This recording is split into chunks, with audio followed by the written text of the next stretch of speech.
ஒரு பாலியல் வன்முறை பார்த்துட்டு அமையாது. நான் இதே தான் கேட்டோம். ஒரத்தநாடுல வந்து கூட்டு பாலியல் நடந்தது. அதுக்கு வந்து ஆர்ப்பாட்டம் நடத்தணும், பத்திரிகை சேர்ந்து வச்சோம், கலெக்டரை பார்த்தோம், எஸ்பியை பார்த்தோம், எல்லாம் தொடர்ந்து பேசணும். இன்னைக்கு வரைக்கும் அந்த பொண்ணுக்கு நிவாரண தரவே இல்லை. அந்த பொண்ணு அரசு வேலை கொடுத்துருக்கோம், பாதுகாப்பு கொடுத்துருக்கு, எதுவுமே நடக்கல. அன்னைக்கு திமுக கண்டிச்சு இங்கே தான் வச்சோம், பிரஸ் மீட் வச்சோம், ஆர்ப்பாட்டம் நடத்தலாம் பண்ணோம். அப்ப இது போல நடக்கக்கூடிய பாலியல் குற்றங்கள் சம்பந்தமாக திமுக அரசு தீவிரமான நடவடிக்கை போதுமான மரத்தான பாலியல் குற்றச்சாட்டு பாதிக்கப்பட வேண்டும். தமிழ்நாட்டில் கூட்டு பாலியல் வன்முறை நடந்திருக்கா, மோசமான பார்த்துக்கோமா? ஆனா அந்த பெண்ணுக்கு ஒரு அரசு வேலையை கொடுத்து பாதுகாப்பை கொடுத்துருக்கோமா இல்லையா? அந்த குற்றவாளி மிரட்டுற அந்த குடும்பத்தை கூட்டு பாலியல் அந்த வன்முறையை தப்பித்த அந்த பெண்ணுடைய குடும்பத்தை அந்த குற்றவாளி ஆட்களை விட்டு மிரட்டுறா. அதெல்லாம் நடக்குது. இப்ப நாங்கள் தொடர்ச்சியாக எதிர்கொண்டு இருக்கோம். அவளை ஆதரவாக நாங்கள் நிற்கிறோம். தொடர்ச்சியா அந்த குடும்பத்தை நாங்கள் சந்தித்து வருகின்றோம். அவர்களுக்கான பாதுகாப்பு தரணும் சொல்லி ஒவ்வொரு முறை முறையிட்டு இருக்கோம். இதுதாங்க இன்றைக்கு நிலைமை. இதையெல்லாம் மூடி மறைச்செல்லாம் நீங்க வந்து நல்ல பேர் வாங்கிடுங்க. இது அன்றைக்கு பாப்பாநாடு காவல் நிலையம் சரியா நடந்துக்கிட்ட குற்றச்சாட்டு வந்தது, நடவடிக்கை எடுக்கப்படல. இப்ப இது சம்பந்தமாக காவல்துறை பொறுப்பு பதில் சொல்ல வேண்டியது இருக்குது. அது தட்டி கழிச்சு போகணும். எஃப்ஐஆர் வெளியே வந்து தகவல் வெளியே எப்படி வெளியே நீங்க அப்லோட் பண்றதுல சாஃப்ட்வேர் அப்டேஷன்ஸ்ல பிரச்சனை இருக்குதுன்னா யார் வெளியே கொண்டு வந்தாலும் எல்லா போலீஸ் ஸ்டேஷன்லயும் கேமரா இருக்கு இல்லையா, சிசிடிவி இருக்கு இல்லையா, அந்த நபர் யார் வெளியே கொண்டு வந்தாலும் அவரை கைது செய்யுங்க, விசாரணை நடத்துங்க. அல்லது துறை சார்ந்தவா இருந்தாலும் துறை சார்ந்த விசாரணை மேற்கொள்ளுங்க. அதுதான் முறையானதா இருக்கு. அதெல்லாம் தான் நான் வந்து ஒன்னே கண்டிப்பேன். இப்போ அண்ணா யூனிவர்சிட்டியில ஒரு பிரச்சனைக்கு இன்னும் கவர்மெண்ட் வந்து சரியா நடவடிக்கை எடுக்கலைன்ற ஒரு நீதிமன்றம் இன்னைக்கு அதான் தானா நீங்க வந்து எடுக்கிறாங்க, அவங்களே சுமோட்டோவா எடுத்துருக்காங்க, இதுக்கு ஒரு டிரான்ஸ்பரண்ட் இல்லைன்றத என்ன சிக்கல் இருக்கு? தமிழ்நாட்டு காவல்துறை சாதாரண ஜனநாயக போராட்டங்களுக்கு கடுமையான நெருக்கடியை கொடுக்குறாங்க. எங்களுடைய பல்வேறு பொதுக்கூட்டங்களுக்கோ ஆர்ப்பாட்டங்களுக்கோ அனுமதிப்பதில்லை, கோரிக்கையை வைப்பதற்கான எந்த சூழலும் இருக்கிறது. ஆனா சட்டம் ஒழுங்கு பிரச்சனையினுடைய மூல காரணங்களை ஆய்வு பண்ணி இதுவரைக்கும் அவன் அணுகல். சாதிய பிரச்சனைகள் நடக்கிறதுல அதன் மூல காரணங்கள் பற்றியான அது தீர்வை பற்றி நம்ம பேசுறது. இது போன்ற கிரிமினல் குற்றங்கள் தனிநபராக நடக்க முடியாது, யாராலும் ஒன்றும் பண்ணிட முடியாது. ஆனால் இதனுடைய மூல காரணம் என்ன? அதான் இது அண்ணா யூனிவர்சிட்டினால வெளியே வந்துருக்கு இல்லைங்களா? அதான் இந்த ஒரத்தநாடு இங்கே தங்கி இருக்கு, தஞ்சாவூர் பக்கத்தில் எங்கே இருக்கு, அது வெளியே வரல. ஆனா இது முன்னுக்குள்ள அண்ணா யூனிவர்சிட்டி நடந்ததுனால வெளியே வந்தது. இப்ப இந்த சமூக குற்றங்கள் இப்ப நான் என்ன சொல்றேன்னா, நீங்க எல்லாருமே டூ வீலர் போக்குவரத்து பார்த்துருக்கீங்க. நம்ம சென்னையில எல்லா மூலையும் எல்லா தெருவுலையும் ஹெல்மெட் போட்டுருக்கீங்களா, ஆர்சி புக் வச்சிருக்கீங்களா, இன்சூரன்ஸ் வச்சிருக்கீங்களா, இல்லை காவல்துறை செக் பண்ணது ஃபைன் போடுது இல்லையா? ஆனா இந்தியாவில் சாலை விபத்தில் அதிகமான இறந்தவரோட பட்டியல் 2வது பட்டியலாக தமிழ்நாடு. அப்ப உண்மையாலுமே நீங்க சாலை போக்குவரத்தை ஒழுங்குபடுத்துறீங்களா அல்லது நடுத்தர வர்க்கத்தை ஃபைன் போட்டு சாவீங்க? காவல்துறை கடுமையா வேலை பார்க்கறது நம்ம பார்க்கறோம். எல்லா இடத்துல நிக்கிறாங்க, காவல்துறை டிராபிக்கை செக் பண்றாங்க, ஒழுங்குபடுத்துறாங்க பார்க்கறோம். உண்மையாலுமே கிடைக்குதா? அது எதுதான் கிடைக்கும்? ஹெல்மெட் போடுறீங்களான்னு கேட்கக்கூடியதுல நீங்க உண்மையாலுமே வந்து டிராபிக் டிசிப்ளின் வந்து டிரைவிங்ல இருக்குதா, ஹைவேல இருக்குதா? அதை தடுத்து நீங்க விபத்தை தடுத்துருக்கீங்களா? இல்ல. அப்ப நமக்கு என்ன நடக்குதுன்னா, நீங்க கடுமையாக இருப்பதை போல வந்து நீங்க 10 மணிக்கு நான் பல முறை சொல்லிட்டு இருக்கோம், பல காலமா சொல்றோம். 10 மணிக்கு மேல எதுக்கு ஹோட்டல் மூடணும், எதுக்கு டீ கடை மூடணும், எதுக்கு கடை மூடணும்? காவல்துறை பண்ணுதான். நான் எல்லாம் கேள்வி கேட்கிறப்ப நடக்குதா இல்லைங்களா? இது எந்த வகையில சமூக குற்றத்தை குறைச்சிருக்கா? ஆனா ஒரு வியாபாரத்தை தடுக்கிறீங்க. ஒரு நாட்டினுடைய சாதாரண மக்களுடைய வியாபாரம் செய்யக்கூடிய உரிமையை காவல்துறை தடுக்குது. நம்ம எல்லாருக்கும் அனுபவிக்குது, எல்லாருக்கும் அனுபவிக்குது. 10 மணிக்கு மேல டீ குடிக்க போனா போலீஸ் வந்துடும், சாப்பிட போனா நேரம் வந்து கடையை மூடு, அதை மூடு, இதை மூடுறாங்க. கண்ணு முன்னாடி பார்த்தேன், 10 மணிக்கு மேல போலீஸ் வந்து சொல்லுது, ஒரு டீ கடைக்கார யாராவது சொல்லுது கடையை மூடுது. அவர் என்ன பண்ணாரு, கொண்டு பாலை வந்து கொட்டுறாரு, கொட்டி கவுத்தி காமிக்கிறாரு. இல்லை சார் கூட்டிட்டாரு, அது ஒரு 4 லிட்டர் பால் இருக்கும். ஏன் கொட்டுறாருன்னா, நாங்க பண்ணலா சார் இவங்க வழக்கு போடுவாங்க. எதுக்கு? வியாபார நிறுவனத்தின் மீது தடை செய்வதற்கு, மூடு சொல்வதற்கு காவல்துறைக்கு உரிமையே கிடையாது. வியாபாரம் பண்றது எல்லாத்தோட உரிமை. நீங்க 12 மணி நேரம் வியாபாரம் பண்றது மட்டும் வாடகை கொடுப்பீங்க, 24 மணி நேரம் வாடகை கொடுக்குறீங்க. 10 மணிக்கு மேல போனா அடுத்த நாள் காலையில் வரைக்கும் இருக்கக்கூடிய வாடகை தமிழ்நாடு காவல்துறை தரணும். நீங்க கொடுங்க, காவல்துறை வாடகை பாதி பொறுப்பு கொடுத்துக்கோங்க. ஒரு வியாபாரத்தை எப்படி முடக்குவீங்க? நைட்ல வேலை செய்யக்கூடிய கூலி வேலை செய்யக்கூடியவர்கள், உடலுழைப்பு வேலை செய்யக்கூடியவர்கள் எங்க போய் சாப்பிடுவாங்க? எங்க போய் சாப்பிடுவாங்க?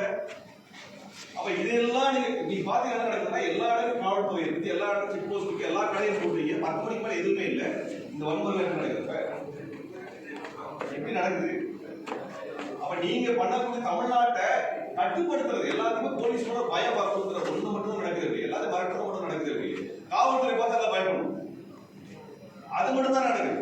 நீங்க ஹெல்மெட் போனா உங்களுக்கு 1000 ரூபாய் 2000 ஒவ்வொருத்தரும் ஃபைன் கட்டுறீங்களா இல்லையா? சொல்லுங்க பாப்போம். இங்கே எத்தனை ஊழல்கள் கட்டிருப்பீங்க? 1000 ரூபாய் 2000 எதுக்கும் கட்டணும்? எது கட்டணும்? எல்லா இடத்துலயும் திருட பிடிக்கிற மாதிரி பிடிச்சிட்டு இருக்கீங்க. எதுக்கு? வருமானம் தானே, அரசாங்கம் வருமானம் சேர்த்துக்கு தான் வழி. யாரா கேள்வி கேட்கிறோமா? அது யாரா கேள்வி கேட்கிறோமா? அதை ரோடு ஒழுங்கா போட்டுருக்கீங்களா? எங்களுக்கான எல்லா வசதியும் ஒழுங்கா இருக்குதா? நீங்க 200 கிலோமீட்டர் ஸ்பீட்ல வாங்கி ஓட்டக்கூடிய பைக்கை வியாபாரத்துக்கு கொண்டு வந்துட்டு நீங்க 80 கிலோமீட்டருக்கு மேல ஓட்டணும், 100 கிலோமீட்டர் போட ஓட்டணும் எப்படி சொல்லுவீங்க? தடை போட வேண்டியது கம்பெனிக்காரன் இல்ல. நீ எப்ப 200 கிலோமீட்டர் ஓடுற பைக் கொண்டு வந்து கேட்கணுமா இல்லையா? அந்த பைக்கோட சேஃப்டி சிஸ்டத்தை பார்க்கணுமா இல்லையா? இந்த ஊர்ல 200 kilometre speed 150 kilometre speed bike ஓட்ட முடியுமா? அப்ப உங்களுக்கு வியாபாரம் வேணும், அந்த முதலாளிக்கு சம்பாதிக்கிறது அந்த பைக் எல்லாம் நீங்க அலோவ் பண்ணுவீங்க. அதெல்லாம் விற்கிறது எல்லாம் பண்ணுவீங்க, அதெல்லாம் சம்பாதிக்கலாம். ஆனா பைக் ஓட்டணும் பிடிச்சு கொண்டு நிறுத்துவீங்க. அவனுக்கு என்ன தெரியும்? என்ன தெரியும்? என்ன ஸ்பீட் கண்ட்ரோல் இங்க இருந்திருக்குது? ஹைவேல போற பார்த்து தான் இருக்கு. இங்க இருந்து நம்ம தமிழ்நாடு முழுக்க பார்க்க எல்லா இடங்கள்லயுமே இருக்கக்கூடிய இந்த சிக்கலை குறித்து யார் பேசுறதுங்க? யார் பேசுறது? தமிழ்நாடு சென்னைக்குள்ள காவல்துறை இந்த ஹெல்மெட் போடுறது, ஆர்சி பிடிக்கிறது, இன்சூரன்ஸ் பிடிக்கிறது எல்லாரும் பொறுப்பு இருக்குங்க. அவங்க குடும்பத்தை பத்தி எல்லாரும் பொறுப்பு இருக்கு. அதை முதல்ல குடும்பம் இந்த சமூக பொறுப்போட எடுத்துக்கலாம். ஆனா எங்களுக்கு இருக்க சம்பளத்துல நீங்க 10% வருஷம் மாசம் இந்த போலீஸ் தண்டாளை வைக்க வேண்டியது. நீங்க இன்சூரன்ஸ் வச்சிருந்தாலையோ அல்லது ஆர்சி புக் வச்சிருக்கிறதுனாலயோ ஆக்சிடென்ட் எடுத்துக்கீங்களா? அப்புறம் எப்படி தமிழ்நாடு இந்தியாவோட அதிக அளவுக்கு சாலை விபத்தில் இறந்தவருடைய எண்ணிக்கை கொண்ட மாநிலமா மாறிச்சு? அதனால நாங்க என்ன சொல்ல வரோம்னா, காவல்துறை நீங்க எல்லாத்தையும் மிரட்டுறது ஊட்டுறது மூலமாக ஒரு ஹெட்மாஸ்டர் மாதிரி நடந்துக்கிறாங்க இல்லையே, அடிப்படை பிரச்சனையை அவங்க அட்ரஸ் பண்ண மாதிரி இல்லைங்க. அதுதான் எனக்கு கவலைக்குரிய விஷயமா இருக்கு.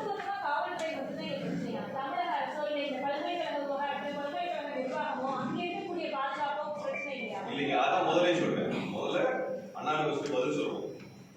அதே போல காவல்துறை இப்படி இயங்கிட்டு இருக்குது, இது போல வெகு மக்கள் மீதான ஒரு ஒடுக்குமுறையை பண்ணிட்டு இருக்குது அப்படிங்கிறது கேள்விக்க வேண்டியது திமுக அரசு. இந்த காவல்துறை யார் பொறுப்பு இருக்கு? முதலமைச்சர் கட்டப்பட்டார். இவ்வளவு நெருக்கடிகள், இவ்வளவு நகரம் எங்களுடைய கடந்த மாதத்தில் நடத்த நாங்கள் அனுமதி கேட்டிருந்த கிட்டத்தட்ட 5-6 பொதுக்கூட்டங்கள் ரத்து பண்ணாங்க. கடைசி நிமிஷம் ரத்து பண்ணாங்க. மருதுபாண்டிய வீரவணக்க கூட்டத்துக்கு கடந்த 4 வருஷமா ரத்து பண்ணியிருக்காங்க.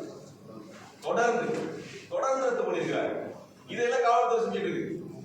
மருதுபாண்டியருக்கு வீரவணக்க கூட்டம் நடத்துல சமூக ஒழுங்கு என்னங்க பிரச்சனை வருது? அப்ப இதையெல்லாம் யார் கேட்கணும்? திமுக தான் கேட்கணும். அது மாவட்ட செயலாளர் கேட்கலாம், அது மாவட்ட பொறுப்பா இருக்கிற அமைச்சர் கேட்கணும், அல்லது முதலமைச்சர் கேட்கணும். இது கருத்து உரிமைகளுக்கு இவ்வளவு நெருக்கடி இருக்குது. நான் 30 விழா நடத்துறோம், கடைசி நிமிஷம் வரைக்கும் அனுமதி கிடையாது. கடைசி நிமிஷம் வரைக்கும் யாருக்கு? தந்தை பெரியார் அண்ணல் அம்பேத்கர் அவருடைய அந்த நவம்பர் 26ஆம் தேதி நிகழ்ச்சிக்கு சட்டமறிப்பு, தந்தை பெரியார் நடத்திய சட்ட எரிப்பு நிகழ்வு, அண்ணல் அம்பேத்கர் அவர்கள் சட்டத்தை கையெழுத்தினார். இவ்வளவு முக்கியமான நிகழ்ச்சி நடத்துறோம், கடைசி நாள் வரைக்கும் அனுமதி இல்லை. நான் கேட்கிறேன், காவல்துறை நாங்க மைக்கு நாங்க பர்மிஷன் கொடுக்கணும். நாங்க என்ன அரசியல் கோரிக்கை வைக்கிறோம், காவல்துறைக்கு போய் நாங்க அனுமதி கேட்கணும்னா, நாங்க பேசக்கூடிய சப்ஜெக்டை பத்தி காவல்துறைக்கு போதுமான அறிவை கொண்டவர்கள், அதை படித்தவர்கள் இதுதான் சொல்லி நாங்க பேசணும். மருதுபாண்டியர் பேசக்கூடாது ஒரு காவல்துறை சொல்ல, அந்த காவல்துறை அதிகாரிக்கு ஏன் மருதுபாண்டியர் பத்தி பேசக்கூடாது வரலாற்று தகவல் சொல்லுங்க. யார் இங்க இது குறித்து பேசுவதற்கான தகவலோடு இருக்கக்கூடியவங்க? காவல்துறை நாங்களா? காவல்துறை சம்பந்தமான தலைப்புகளை பற்றினா காவல்துறை முடிவு பண்ணலாம்ல. அவ இது குறித்து திமுக அரசு இன்னைக்கு வரைக்கும் பேசல. தமிழ்நாடு சென்னைக்குள்ள ஒரு அரங்கக்கூடம் நடத்த முடியாது. அரங்கக்கூடம் நடத்தினா போலீஸுக்கு பர்மிஷன். போலீஸுக்கும் ஒரு அரங்கக்கூடத்துக்கு என்ன தொடர்பு இருக்குது? அரங்கக்கூடத்துல 1000 விஷயம், தமிழ்நாடு பொருளாதாரம் பேசுவோம், வரலாறு பேசுவோம், கலை இலக்கியம் பேசுவோம், கவிதை நூல் வெளியிடுவோம். இதுக்கெல்லாம் காவல்துறை பர்மிஷன் தரணும். தமிழ்நாடு காவல்துறையில கவிஞர்கள் யார் இருக்கிறாங்க, யார் வரலாற்று ஆசிரியர் இருக்காங்க, அவங்க சொல்லுங்க. அவங்க சொல்லுங்க. திமுக அரசு கடந்த 3 வருஷமா பமாத் காலத்தை பார்த்துட்டு இருக்காங்க. அதிமுக அரசு காலத்துல எடப்பாடியார் காலத்தில் கொண்டு வரப்பட்ட கட்டுப்பாடு இன்றைக்கு வரை திமுக அரசு காலத்துல போயிட்டே இருக்கு. எங்களுக்கு இதெல்லாம் மறுத்துவீங்க, அப்புறம் எப்படி சார் அண்ணா பல்கலைக்கழகத்தில் கூட நடந்து சொல்லி தமிழ்நாட்டுடைய காவல்துறை தலைவர் பதில் சொல்றோம்.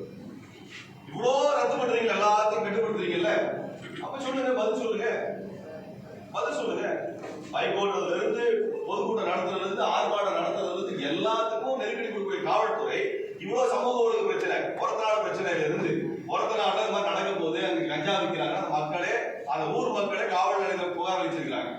காவல் நிலையம் சரியா செயல்படல சொல்லியிருக்கிறாங்க.